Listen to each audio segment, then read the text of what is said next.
Hey, what is up everyone? Welcome back to our YouTube channel. So for today's video, I'm going to teach you how you can easily integrate Canada Post with Shopify. So just head over to admin.shopify.com and make sure that you're logged into your account. Next is in the bottom left corner of your screen, you should be able to see settings. Just click on it.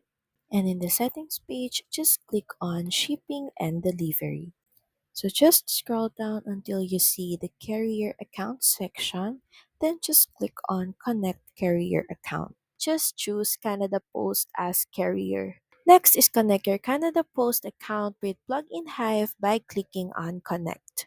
Next is you will be prompted to log into your Canada Post account, but if you still don't have one, you can easily just register for one by clicking on register now. Next is you have to choose a mode of payment, whether you want to pay with this account or use a credit card. Then once done, just click on continue. Next is you just have to agree to the terms and condition by clicking on the submit button. And from there, you have now successfully connected your Canada Post account to Shopify. So that's pretty much it. Thank you very much for watching this video. I hope that you find this video helpful.